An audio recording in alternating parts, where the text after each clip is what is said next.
Welcome back, everybody. You are watching the Decentralized Tech live stream, and we today are live here from Seoul, Korea. This is Korea Blockchain Week. Funny story, Steve and I were actually both supposed to be here in person in the same room, as we're actually both here in Seoul. But things didn't work out. I think that it's just too crazy and insane. There are so many side events. You guys should see my calendar. Actually, I'm going to show you a little snapshot of my calendar later in this. I am registered to so many side events that each little side event looks like a little column going down my screen because the word wrap in Google Calendar looks that way. It looks like a bunch of skyscrapers instead of nice little stack of things. So it's kind of crazy. We've got a million things going on here, but that means that we're also hearing a million conversations. And what I'd really like to do today, other than talk to Steve, learn more about what he's doing, have him talk about his own project, is really surface for you who may not be here in Seoul, Korea today, maybe make you feel like you're a virtual participant in this incredible blockchain conference that's going on right now. So without further ado, first of all, my name is Jon Radoff. I'm one of the founders and the CEO of Beamable. We are a live services infrastructure company for the gaming industry, Web 2, Web 3, all form of games. We've got nearly 3 million users playing the games that are on our network this month. We've got 100 games live. So we are a live operating product that powers the backends for lots and lots of games and many more to come. We're launching a DPIN very soon, launching our own token to power the DPIN network. But this isn't about me today. It's about Steve and what we're hearing. I do want to say I'm also accompanied here by Oscar. Oscar, you're not in Seoul, Korea. You are in Costa Rica, and you plugged in the middle of the night over there to participate in this. Oscar literally does anything to keep this live stream on track. So thank you, Oscar, for doing that and being part of all this. Steve, hey, everybody.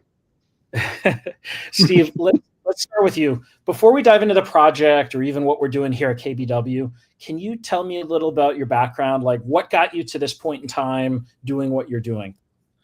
That's a very long story, so I can't give you the full thing or we'd take up the whole time. But I got into blockchain and crypto back when it was really getting started in 2011.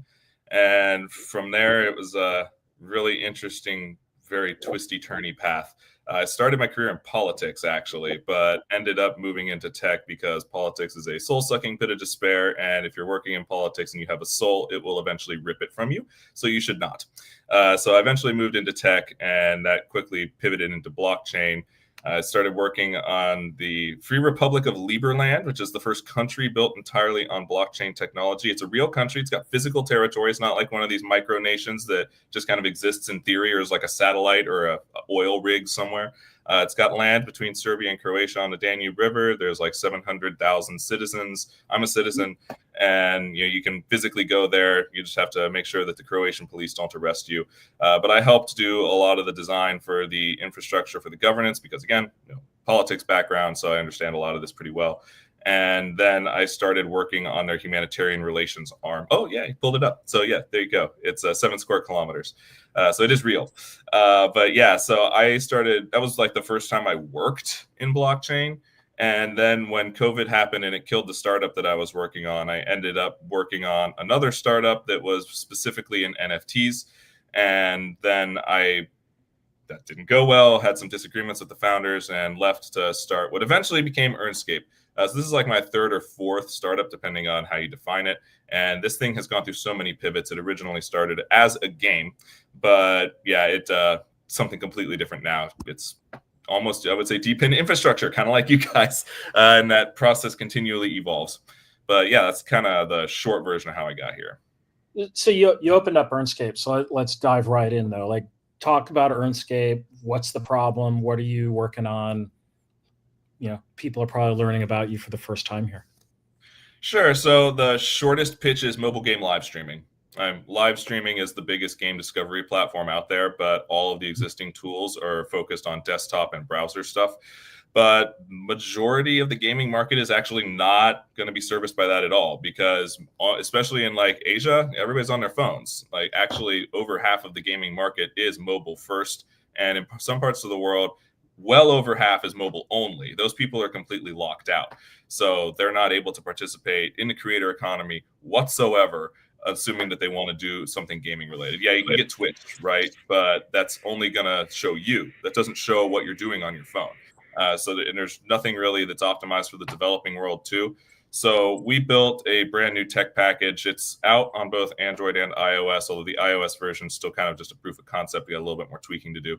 But if you download it from the App Store, you can play any game on your phone. And assuming that you have a YouTube account, you just connect that and you can stream out to your YouTube account. We're working on integrating Twitch, but they want us to have more people first. And we're bringing our own audience too. So if you want to be a mobile game streamer, you just get our app and it works. So I recall a couple of mobile streaming platforms trying this in the past, some quite a long ways back. Like I remember this maybe 10 years ago. What's been hard about this market, and how are you approaching it differently in terms of the solution to get to the kind of scale you're talking about?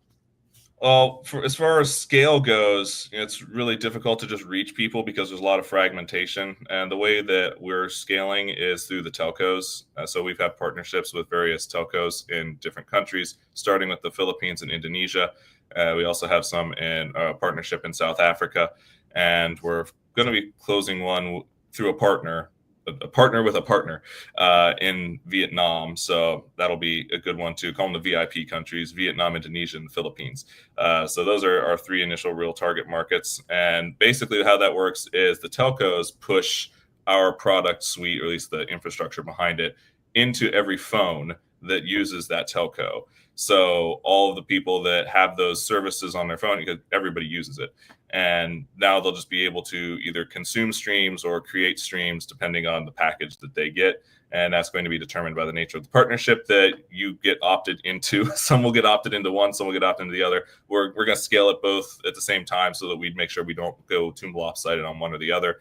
But the end result is going to be something like 250 million users over the course of the next couple months get exposed to this tech package. So it should work out pretty well for the scaling.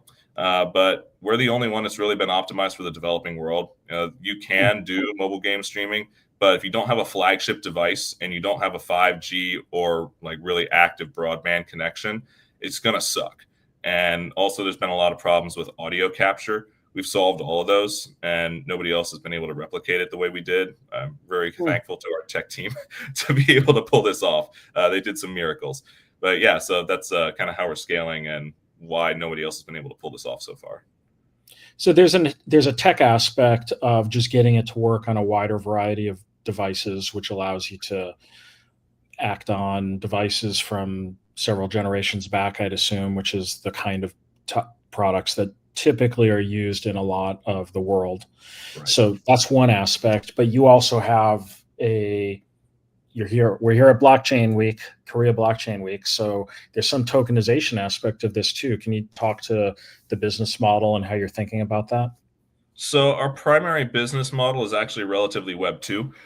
We don't follow at least I don't follow the ethos. I've been in this for a long time, and I don't like all of these organizations that try to make money specifically on a token and relying on appreciation or price manipulation or liquidity coming in from traders to produce ROI.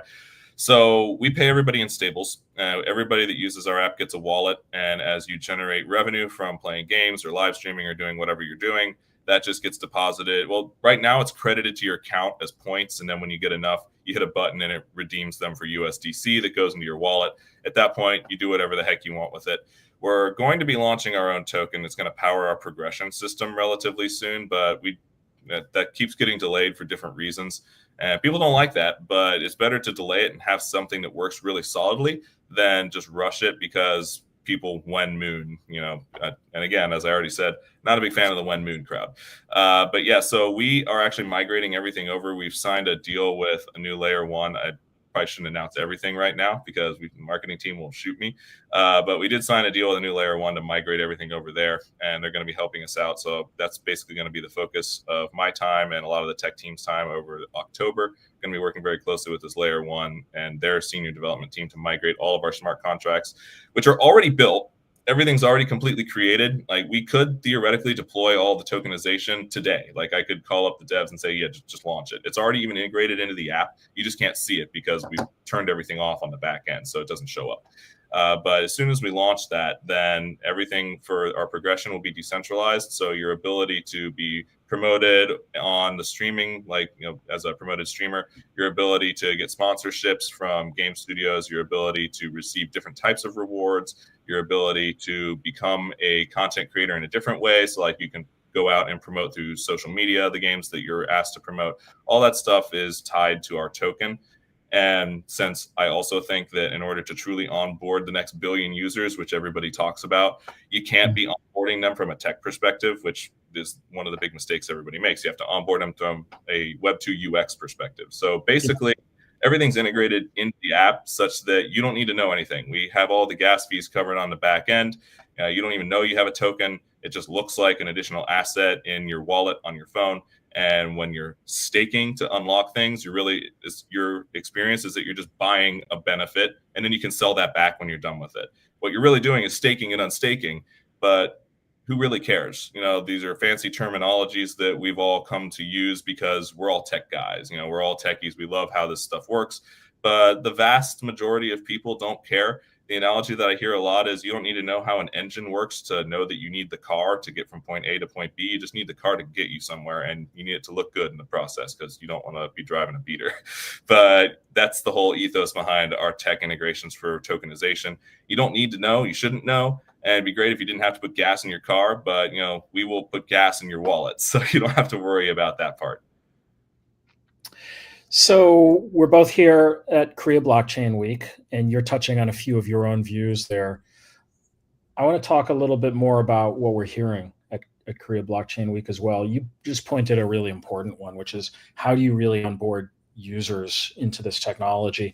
I think my answer is the user doesn't give a shit about the technology. They only care about the utility that they get out of whatever the application or the game is. So the more blockchain verbiage you have in there, the worse off you are. So at Beamable, for example, we address that by, when we think of our decentralized physical infrastructure network, there's a supply side and a demand side. The supply side are the people who operate nodes, and they actually do care about tokens because they're contributing capacity and earning tokens on the network by providing compute or providing checker nodes that make sure everything is going properly on the network.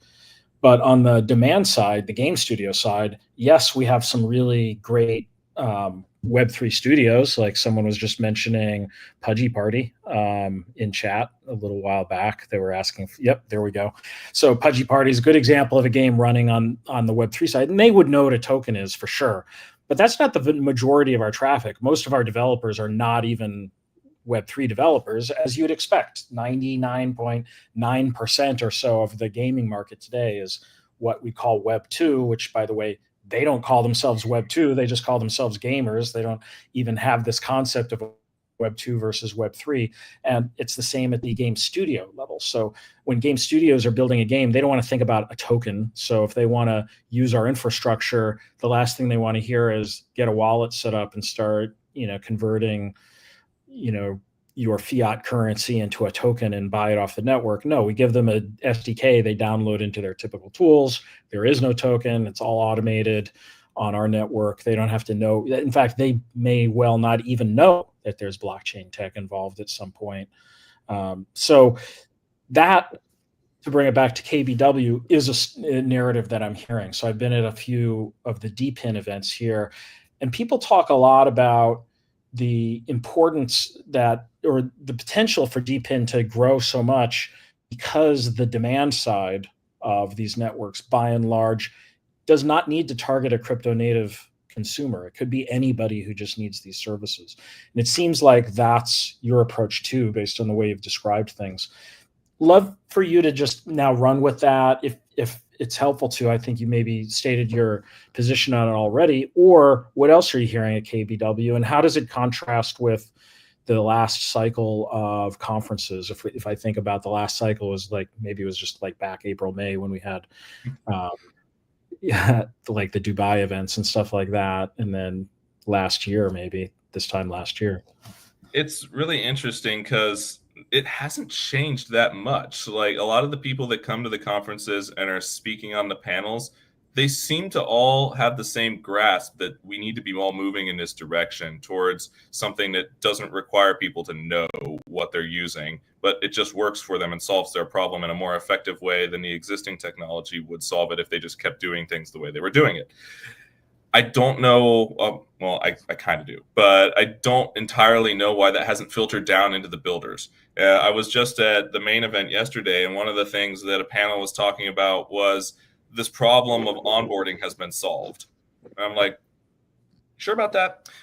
Yes, technically, we have, from a technical perspective, solved the problem. Like, all the tools are there now. You don't need to build the wheel again in order to figure out how we can onboard people into Web3. But the problem has not been solved from a marketing and an onboarding perspective from the user side. Like, that just isn't really there in the vast majority of blockchain applications. Even stuff that I keep seeing get funded is by and large just building a better casino and focusing specifically on the people that are already really into the tech and helping them use blockchain technology better. But that's not going to onboard the next billion users. And, we hear that phrase all the time. And that was a phrase that I even heard at this same specific panel that I'm referencing. Like, how can we onboard the next billion users? Well, the problem has been solved, so we don't need to worry about that so much. I'm like, no, I mean, the tech is there to solve it now, but you have to actually incentivize the people that are going to be building the products to build them. And they're just not going to do it if you keep funding everybody that's focused on the casino.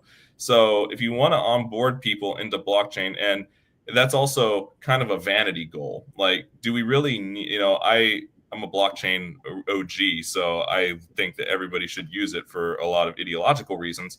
But ideology is just rigid. Like, we don't need to be pushing people on a technology just because we love it. Like, if I could solve the problems that we're solving with Earnscape without using blockchain in a better way, that would be the better way to do it. But it can be solved better with blockchain. So that's why we're using blockchain for some of these functions. We want to make sure that people have actually access to and ownership over the time, energy, money, and attention that they generate and put into what they're building.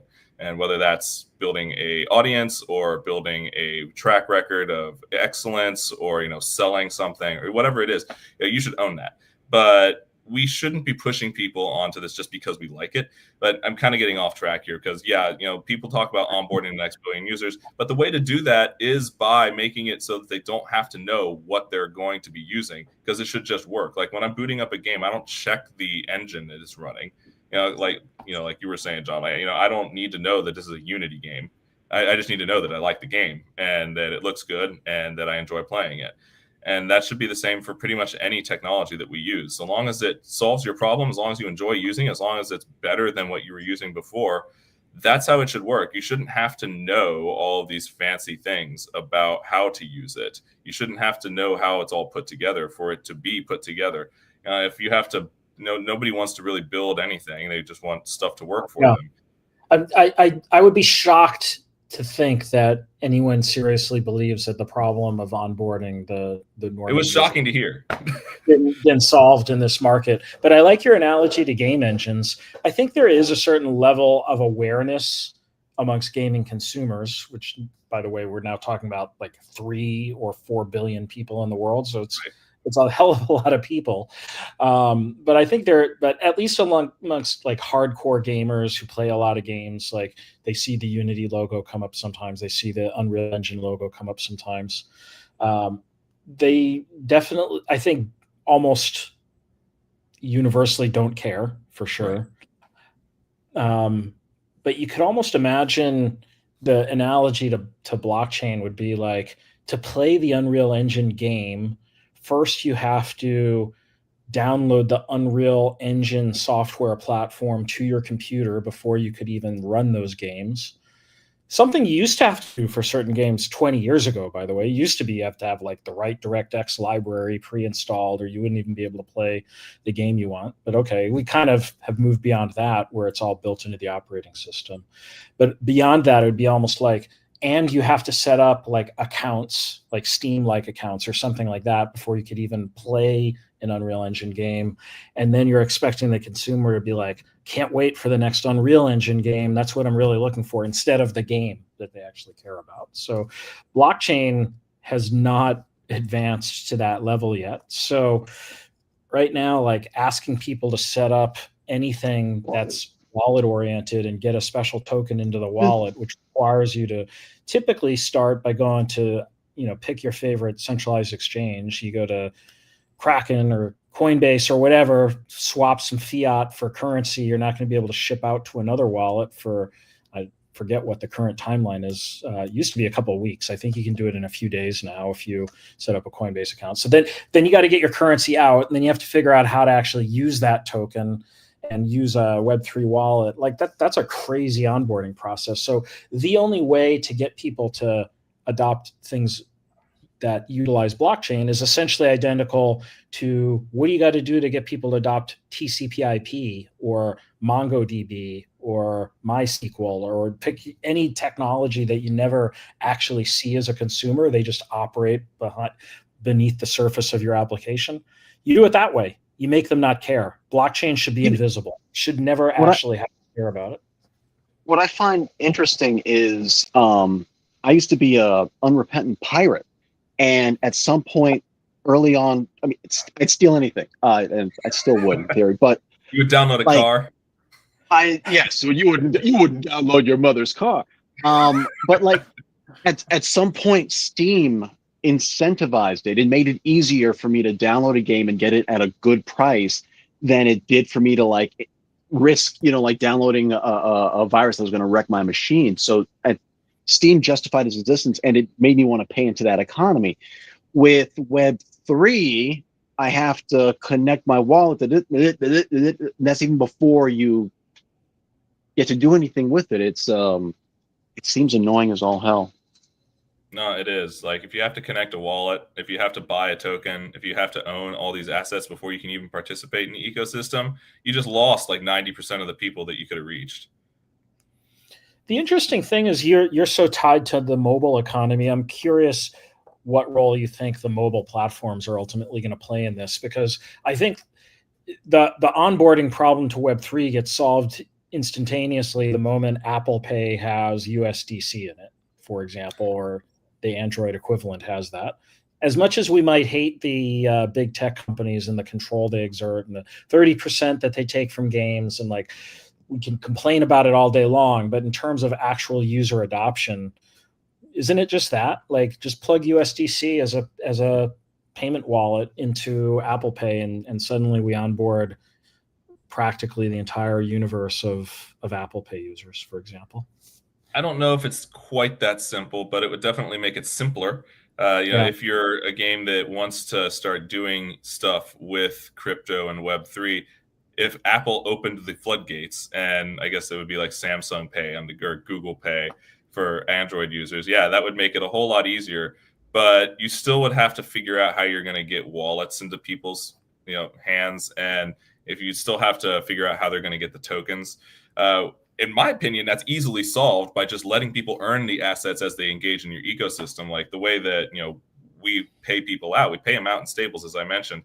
We're just going to, when our tokens launch, we're just adding the token to that. So as you play games, our token is basically like an experience point. It's a gaming thing, so it makes sense to model it after an experience point. It just ends up in your wallet. You don't have to buy it. If you want to, you can do all the fancy schmancy Web3 stuff, go to a DEX or a centralized exchange, wherever it's listed, buy it, send it to your in-app wallet that we've given you, and then you have more. But I expect only maybe 1% of our users to actually do that. I expect most people to just take what they've earned as they're playing, and I don't want to say reinvest that, but use that to buy the perks to benefit their account.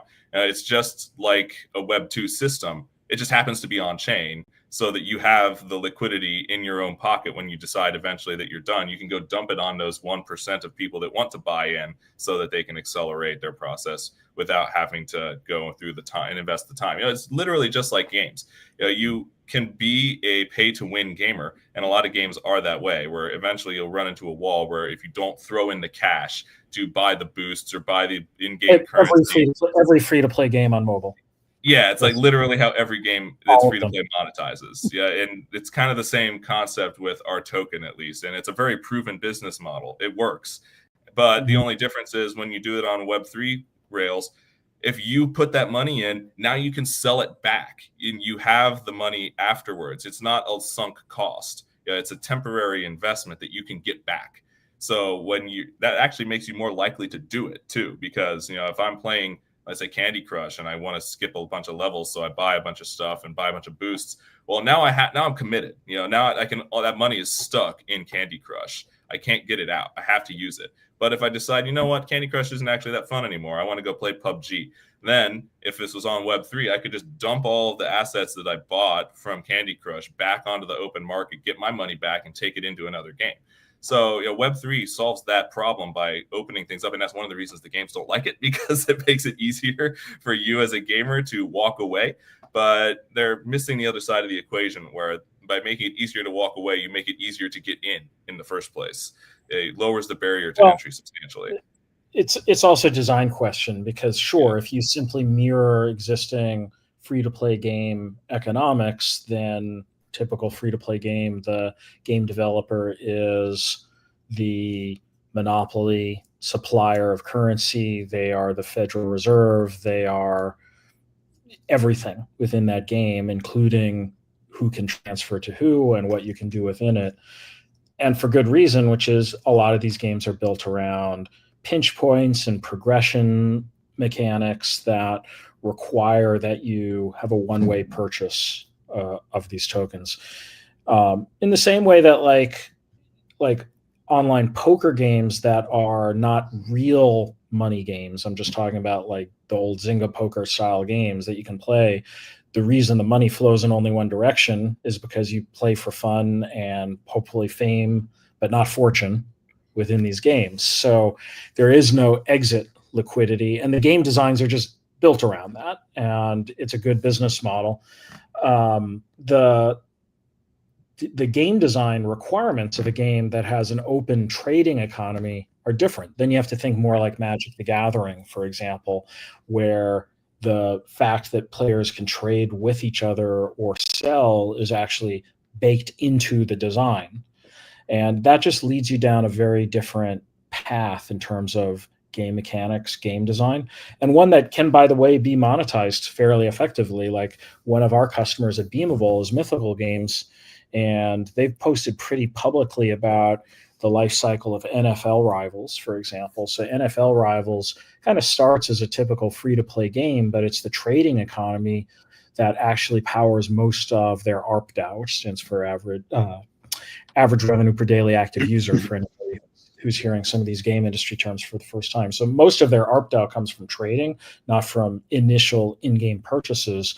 But that's something that had to build up over time, is because the trading economy grows as a function of how many users are active in the community and the value that they assign to the things that can be exchanged. So that's a different business model that directly benefits from the permeability and the openness of the economy, as opposed to just looking at it as strapping exit liquidity on top of a typical free-to-play game where, that will never work in Candy Crush because they wouldn't have the flywheel to keep funding the next 1,000 levels. I forget how many ridiculous number of levels are in Candy Crush, but like they have to keep funding all those new levels. They have to fund marketing because you're constantly replacing users due to churn in these things. You've got expensive live ops teams.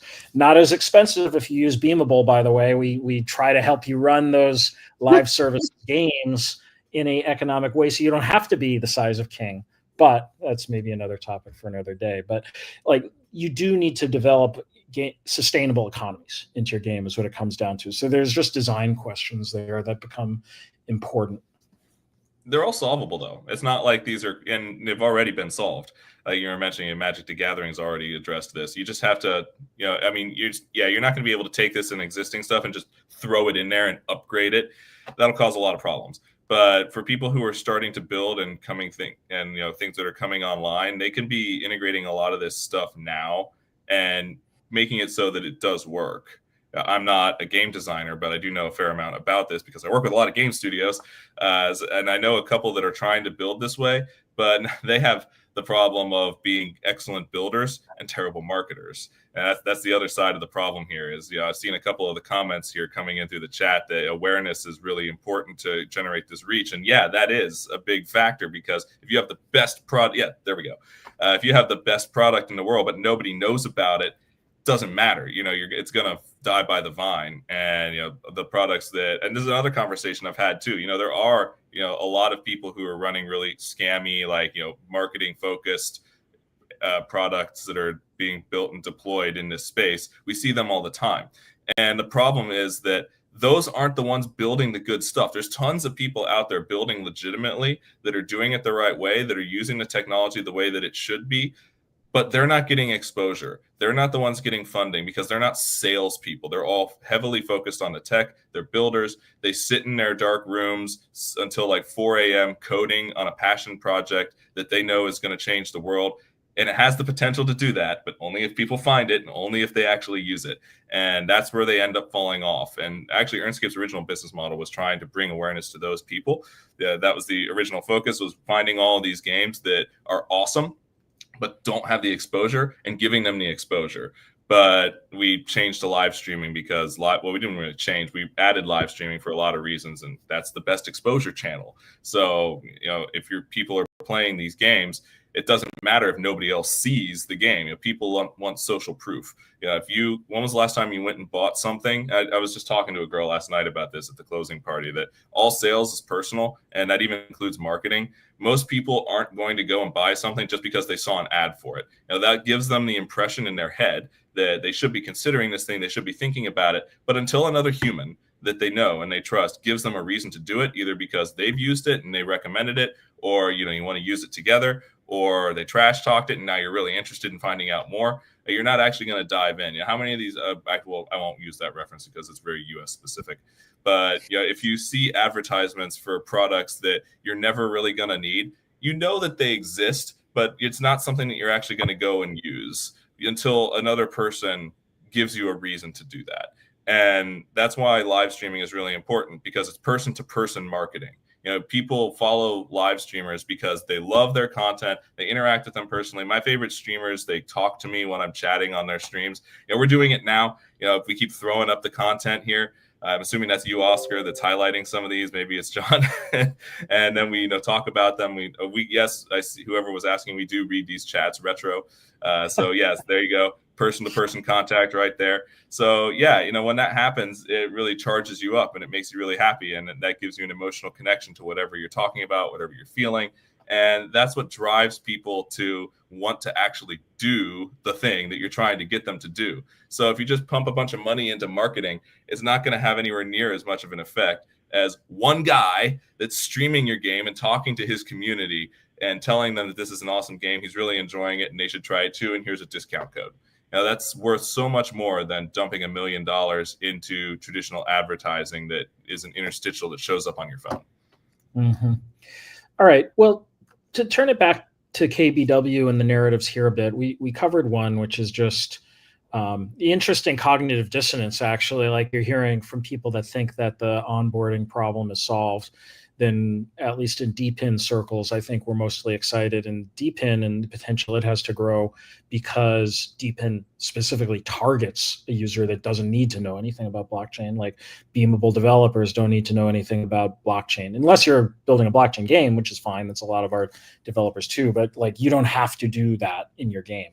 Or if you are a Helium user, you don't have to know that blockchain is powering it. You just have Wi-Fi, for example. So there's a lot of examples of this in the DPIN world that gets to many billions of users because there is no blockchain impediment to using it. You just start using it and there's a payment mechanism on the back end. All right, so that's one narrative that we're hearing here, as well as maybe the counter trend of people think that we solved it for all blockchain uses, which isn't true. Like it isn't solved for wallets. It isn't solved for like DeFi. It isn't solved for all these other things, which is still targeting kind of like this Ouroboros of crypto chasing crypto a lot of the time, which happens in our market.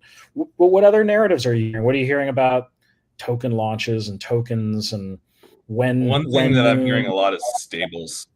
Like stable coins are really taking on a new meta, and now they're starting to talk about how they're going to launch the first official Korean won. I just heard that like yesterday that I think the government just gave approval for the first official Korean won pegged stablecoin. So there's a couple out there now, but they're not official, and there's no like proof of reserves. So buyer beware. And that's another problem with crypto is it's very buyer beware. There's no like regulation, there's no insurance. And I did actually meet someone at a SWE event who developed a protocol to insure your tokens.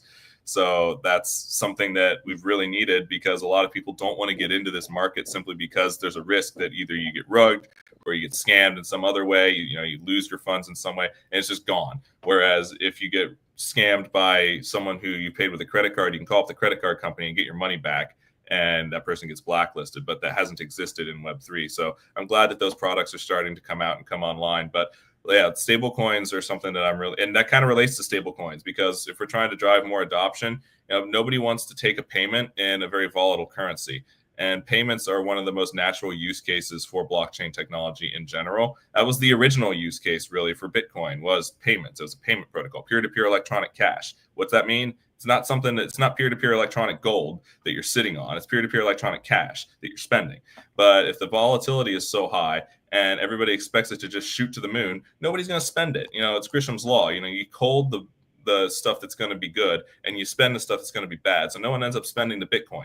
And the way to generate more payment process flow is through stable coins because that is the trash currency. Nobody wants to hold on to their fiat. They all want to get rid of it. So you have to spend the money somehow at some point. You spend your stables. And the fact that now we're getting to the point where, that's one of the reasons we always offer rewards and stables because for one, that's what you're actually going to use. You're not just going to hodl it. And that's how you pay your bills. I don't know. I've actually bought stuff with Bitcoin. I deeply regret it. I bought sheets with Bitcoin in 2013. I hope you didn't buy the pizza back in the day. No, like this is the most expensive sheets I ever bought. I still have the receipt from Coinbase. I spent like 0.1 Bitcoin on a pair of sheets. It was only like $20 at the time, but so I thought I got a good deal. No, now those sheets cost me $12,000. So yeah, I keep that as a reminder. But yeah, so nobody wants to spend their volatile crypto. They either want to dump it for the liquidity as soon as they can, or they want to hodl it to zero or the moon. So if you want to generate payment flow, it's got to be through stables. And I keep hearing that meta too. So like I just mentioned, the Korean won. And there's a whole bunch of additional products coming out with US dollar backed stables, with like Indian rupee stables, even Indonesian rupee. I can't remember what all these currencies are, but yeah, all these different countries have a bunch of new stablecoin products that are coming out. And if we want to drive more traffic on a lot of these blockchains, stables are a great way to do it. And yeah, they're boring. You're not going to generate yield. You can actually generate yield. We're partnering with Paxos at one point here. I don't know. We have to pick that back up because they have a product now that offers you yield on your stables up to the federal funds rate, which just went down. But still, it's better than just sitting and riding the inflation wave because that's just going to cost you money. At least break even when you have that sort of yield being generated on your stables. But it's not enough to prevent you from spending it. You can't be offering people anchor levels of ROI on their stables. If I get 20% a month on my stables, no, that's going to have the effect of not wanting to spend it, just like my Bitcoin. And if I am only getting like 5% a year, when I have something to buy, I'm going to spend it, and I'm just going to enjoy the benefits of having that additional yield. It's not going to be a business model where you sit on your cash. So that's one thing that I am hearing a lot is in order to generate more traffic, make it through stable coins. And in my opinion, that's kind of a no-brainer. And you mentioned the previous cycles too. And I heard this in the Dubai cycle, and even heard a little bit of this at ETH Denver, that stable coins are kind of the best success story that crypto has to date. Absolutely. Yeah. It's funny. I get asked that sometimes, like when I'm talking to normies and they're still trying to give me a hard time about blockchain. I'll be asking like, oh, well, when is blockchain going to have like a big application? If it's such a great world changing technology, like where's the proof of that? Like they're a know-it-all, like it hasn't done anything. I'll be like, you are aware that like there's more volume on stable coins than like Visa, MasterCard at this point. Right. And most people don't realize that, but that's really significant, and for good reason, because you can do it at the micropayment level, which you can't do on Visa and MasterCard. You can do it very cheap on low-cost blockchains like Solana costs next to nothing to transfer money around, and it's instantaneous. Anytime I have to do a wire transfer with someone these days, and I look at like the paperwork, forms, all the bullshit.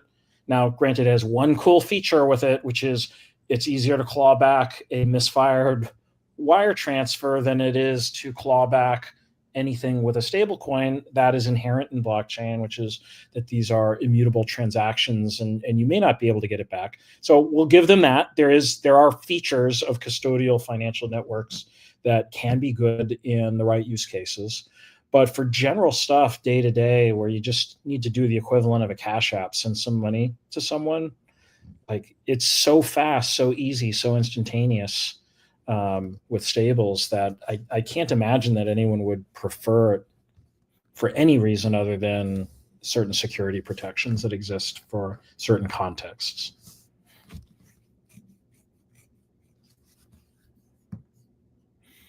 It seems like I'm frozen up. No, I'm here. Is it? Maybe it's Steve. Steve, I saw you freeze for a moment there. You there, Steve? I'm sort of here. My internet's coming and going. There we go. It seems to be back now. All right. Sol does have a very good internet infrastructure. I want to say that. But I might be overloading it at the hotels. Yeah, it seems like we're really cranking it up. But yeah, you're absolutely right. Like and I did manage to pick up most of what you're saying. And actually, the majority of the business transactions that I do for this company are on chain. Like and I do appreciate that, because on my general ledger, I can just cite the exact transaction. I don't have to keep a receipt. I don't have to take a picture. I don't have to take a screenshot. I just have a link. I just have a link to the Block Explorer to Soul Scan, where, okay, developers were paid. This partnership deal was paid. We got this payment in from, wherever. I actually really prefer it. It makes it a lot easier for accounting and transaction logging and stuff. So yeah, bring on the stables for making all of these transactions. I always find it really annoying now when someone needs like a bank transfer or a wire transfer. I'm like, ugh, now I got to off ramp. I got to wait. Then I got to go through the paperwork to send you this wire. And then you're going to have to wait a day. Like we made a purchase I guess it was the end of last month, and we needed to get things moving almost immediately. And they weren't going to move until they were confirmed that they got the money. And that took like 2 days. It was a freaking wire transfer. And, I sent it at the end of the day. Sorry, the bank had closed. So I had to wait the next day for the wire to go out. And then they didn't get it until the following day because it had to route through the Fed. So yeah, we talk about how fast regular wire transfers are. No, they're actually not that fast at all. And so many times wires just get screwed up. And you mentioned it's easier to claw back a wire. It's a damn good thing it's easier to claw back a wire, because they screw up a lot. With a Bitcoin or the crypto transaction, it's really easy. I just send one USDC to the wallet, ping the person. Did you get it? Yes, I got it. All right, here's the rest. And I can't do that with a wire transfer because I'm going to have to pay like $50 in fees. Like that's, we talk about, Bitcoin, the fees being too high that discourage the transaction, use as a transaction mechanism. No one's saying that with wires, but it's so much worse in traditional banking. I don't know how it is with the rest of the world. I know the rest of the world. It costs me 20, 30. If I have to send a wire, it's usually like a $20 or $30 fee from the bank, and then the recipient. And then they pay. Mm-hmm. Yeah, like it's on both sides. I think I could send $1 million on chain to someone on Solana, and it would cost me like 1/3 of 1 cent. Something like that, yeah. And they would get it within seconds. And that's like a no-brainer. Like, oh, well, why do you need, then the question I hear all the time, why do you need blockchain to solve this problem? I don't know. Why do I need emails when I have carrier pigeons? Why do I need a car when I have a horse and buggy? Like, it just works better. It's faster. It's more efficient. It's cheaper. Like, why do I need crypto when I have traditional banking infrastructure? Because the banks suck. Like, everything is slow and expensive. Steve, I'm really curious about the transparency aspect, though, and how you think about that. So that of course, is a feature of blockchain to be able to see all the transactions that are going. But sometimes people think about it as negative in a confidentiality standpoint. But you're doing what you said is you're doing a lot of your accounting, your day-to-day, like vendor payments, for example, on chain. We do, by the way, at Beamable Foundation as well. So Beamable Foundation other than a couple of vendors that just are not in 2025 and can't take a on-chain payment for whatever reason, and there are neobanks that solve that problem. You can have these little neobanks that have linkage to the traditional financial system out to a on-chain currency. So we do it that way for a couple of people, but mostly it's just on-chain direct wallet-to-wallet transfers. And that's fine for us. And actually, we think that's good for something like Beamable Foundation, which operates out in the public, and we want to have that trust with the community, and everybody can just see what's going on. And as it takes on in income, for example, like you can literally see the income we got from nodes, and then you can see payments that we sent out to vendors who we work with, and that are helping build the community, helping build the tech, et cetera. But a lot of companies would not want basically an X-ray to be taken to their financials and their accounting, because maybe you'll learn proprietary information about that, or maybe you'll gain some alpha about how they're performing. What are your thoughts about that as operating a company where basically your books are out there in public view? Yes, technically that's all true, but there's easy ways to obscure the transactions a little bit. Just pop out a new wallet. I mean, now we're talking about the onboarding shit. Coming back full circle here. If you want to obscure some of that, you pop out a new wallet that's not affiliated with your existing infrastructure. You send it to that. Like if I have a partner that I don't want everybody to know we just closed this deal and we had to send the cash, have them pop out a new wallet, and I'll send it to that, and then they send it to their exchange. But the transaction's still on chain, it's still fully transparent. But until we're ready to make the announcement, it can still be kept under wraps. There's ways around this, and I don't want to get into using privacy coins and Monero and stuff. But that's also an option.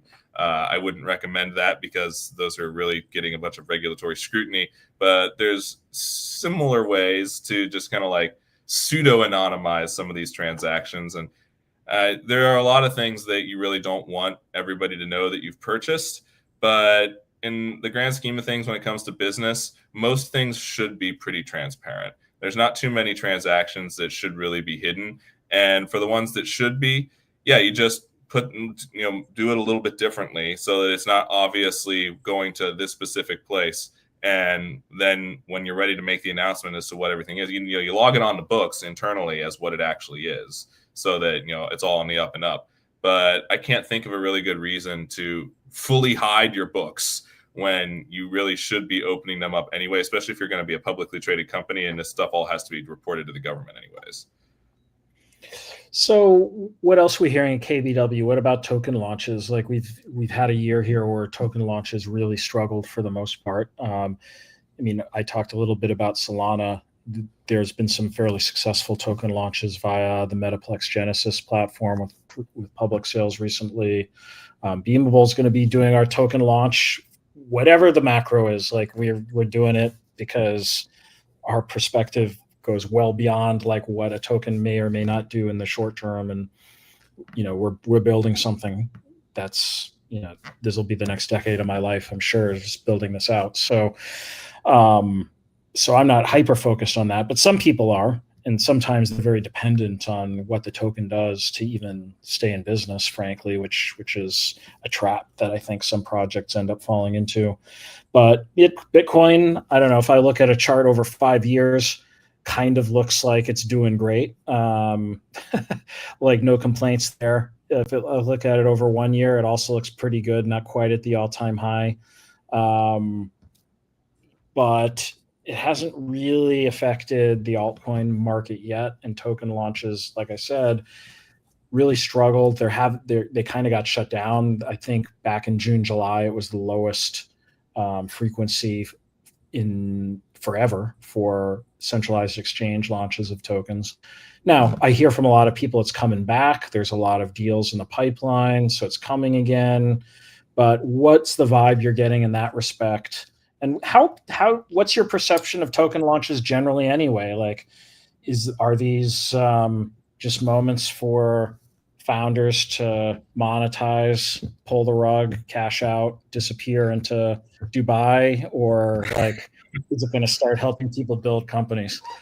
It's a hybrid of all of the above. Yeah, that's the problem with the token launch narrative, is that it is largely dominated by everybody looks at the negatives, and you hear about those a lot more. You don't hear about the ones that really go well. And unfortunately, there are a lot that are not well received or not well designed or poorly timed, or they don't have enough utility. They just, and they're pretty much just a way for someone to monetize.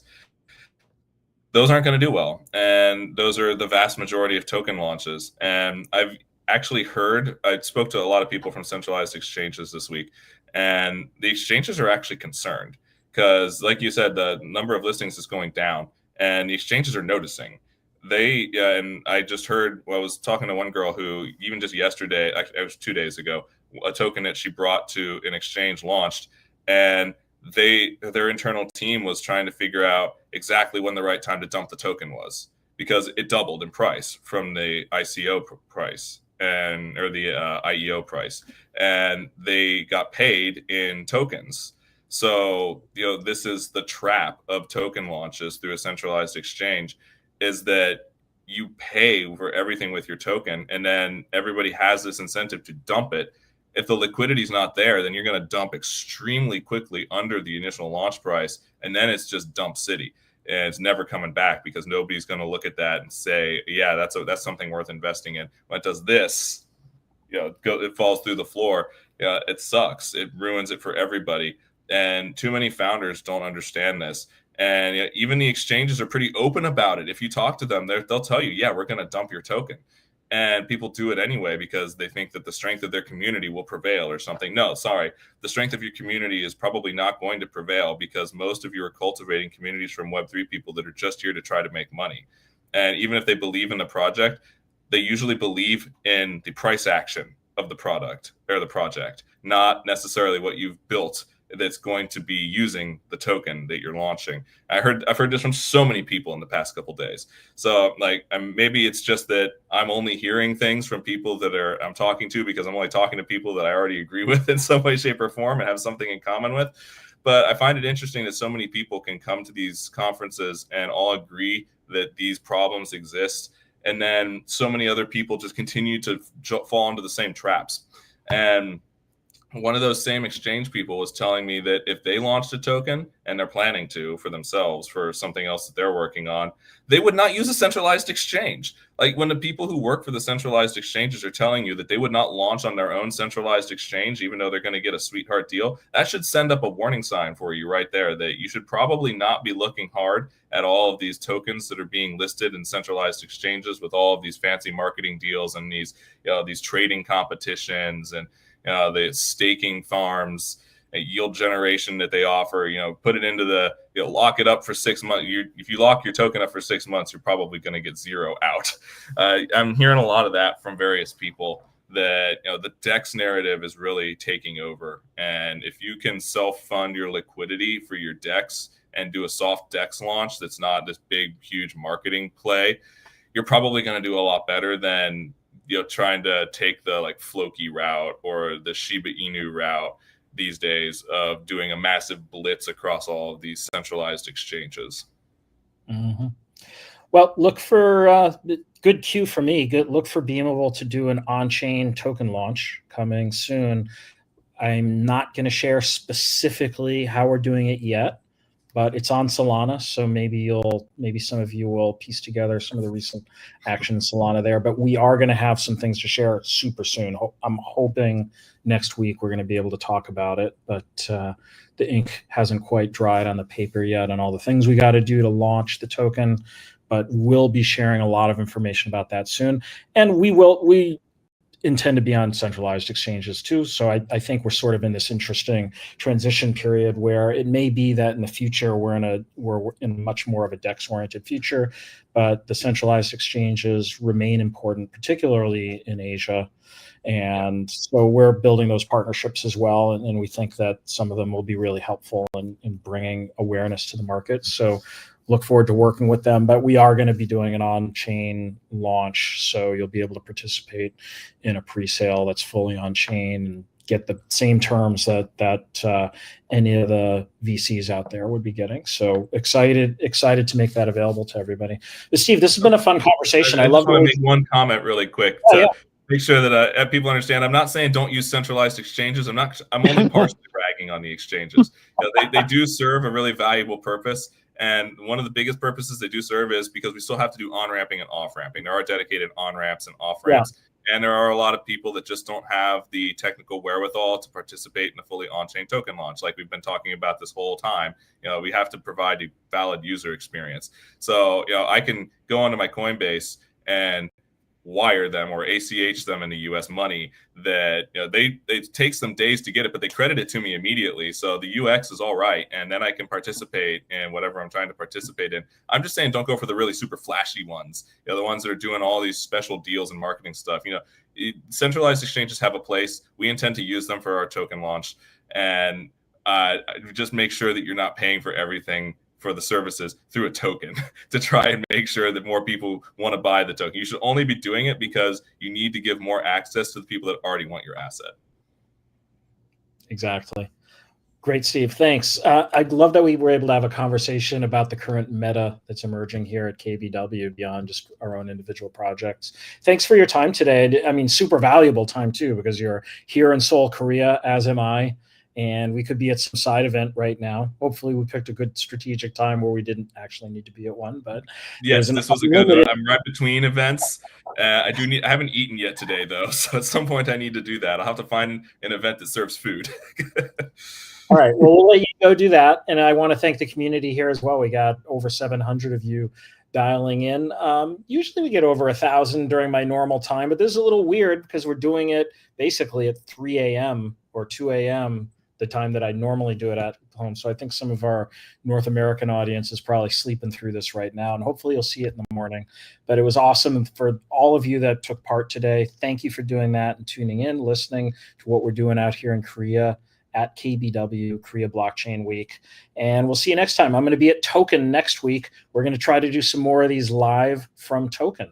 Token 2049, I think pretty much the biggest event that happens in crypto each year. So we'll be at Singapore next week talking to you more about the meta, talking hopefully about what Beamable's doing around our token launch, and I'll be able to share some real specific material by then. Steve, again, thanks for participating. This has been a blast. We'll let you get a meal and enjoy the rest of KBW. You too. And I'll see you next week. I'll also be in Singapore. Awesome.